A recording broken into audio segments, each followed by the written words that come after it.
Hi, I'm Trev Alberts of CSTV.com. It's time to dip into the mailbag. This week we have a couple of questions, and our first one comes from Smokey Guy, who asks, will Florida be able to defeat LSU, or will LSU be victorious? I think that LSU is going to win the game. They beat Florida. They're playing at home, and of course we know about their defense. No questions there. I think they slow down Florida's offense. Don't shut them out completely. But the bigger issue and the problem for me is, if I'm an LSU fan, is where's the personality offensively of this Tiger team? We know about their defense, but there's been some change at quarterback in the sense that Matt Flynn was a starting quarterback. I know he had some injuries, and then Ryan Perrilloux came in. They're sort of splitting time now. Do they have that definitive leader as they go down the stretch? Obviously, LSU has grander aspirations than just beating Florida and winning the SEC. But LSU has enough. They get it done.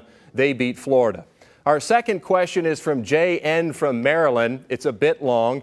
Here it goes. In Florida's losses, it seems like they've gone away from the misdirection plays and fakes and concentrated more on hard running up the middle and drop back passes. And it's like the defense knows what's coming.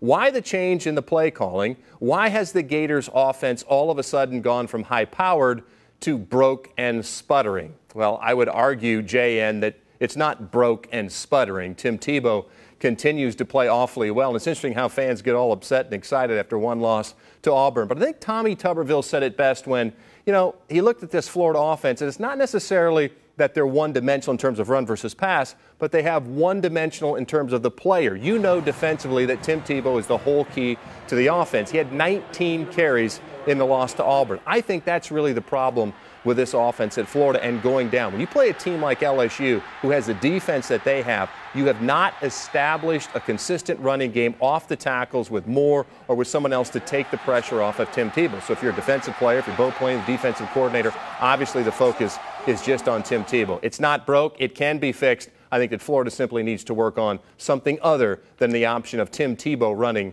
right up the middle on the quarterback draw. Well, those are the questions. If you would like to email me at trevmailbag@cstv.com. Enjoy the week and this week's games.